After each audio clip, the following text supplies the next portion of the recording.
Porque o apóstolo Pedro diz que o evangelho foi pregado também a mortos. Já clique em gostei, comente e compartilhe este vídeo com um amigo e nos siga para mais vídeos.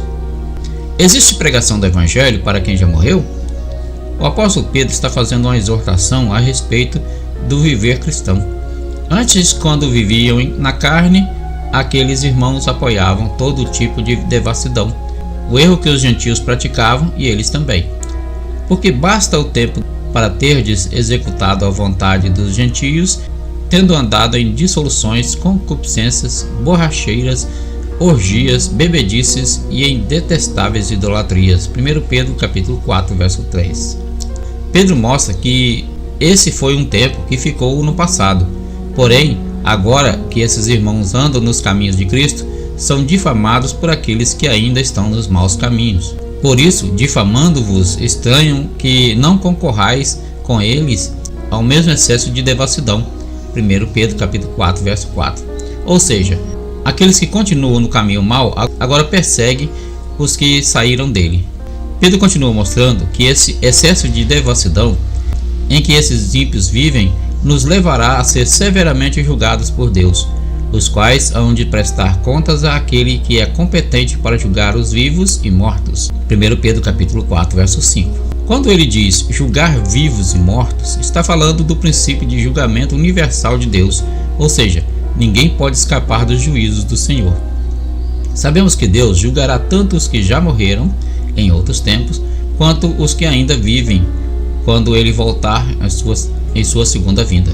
Agora analisemos o verso que mais nos interessa na dúvida, pois para este fim foi o evangelho pregado também a mortos, para que, mesmo sendo julgados na carne, segundo os homens, vivam no Espírito segundo Deus. 1 Pedro capítulo 4, verso 6.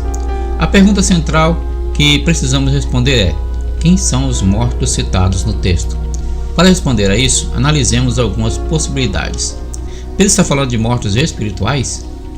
Alguns pensam que Pedro está falando que o evangelho foi pregado a pessoas que estavam mortas e em delitos e pecados.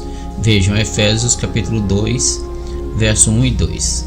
Apesar de fazer muito sentido que todos os que recebem o evangelho estão de fato mortos sem seus delitos e pecados, o texto não parece estar falando de morte espiritual, pois faz uma clara menção de morte física, quando diz pregado também a mortos, para que mesmo julgados na carne, segundo os homens.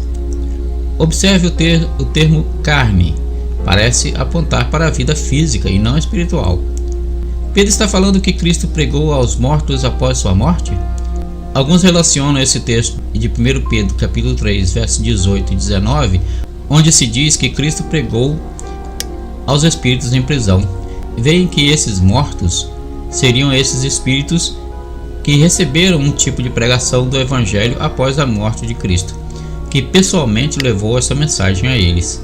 No entanto, sabemos que essa interpretação é pouco provável, já que é contrária a diversos textos que mostram que não há segunda chance após a morte.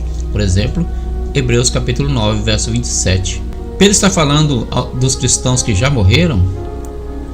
Nossa interpretação analisa-se que, dentro do contexto, Pedro está apontando que o evangelho foi pregado a pessoas ainda vivas, mas que naquele momento estavam mortas, ou seja, foram mortas por alguma perseguição do mundo, julgados na carne, segundo os homens. Sendo assim, aos olhos humanos, elas estavam mortas. Parecia-lhes que elas haviam sido derrotadas em sua fé. Porém, diante de Deus estavam vivas, pois estavam salvas na presença do Deus vivo. Vivam no Espírito segundo Deus, o Deus que iria julgar esses perseguidores. Ou seja, elas estavam muito melhores que os perseguidores que estavam mortos em seus pecados ainda em vida. Ao meu ver, essa última interpretação parece mais harmônica com todo o contexto. A primeira, sobre mortos espirituais, traz a dificuldade de que Pedro está falando no verso sobre a morte física, ou seja, pessoas que realmente morreram. A segunda tem o claro erro de entender que Jesus teria pregado o evangelho para pessoas no inferno, como que dando uma segunda oportunidade a elas. Sendo assim, A ideia de que Pedro estava falando dos crentes que haviam morrido e que já morreram no Senhor faz muito mais sentido em todo o seu contexto. Tenha um excelente dia.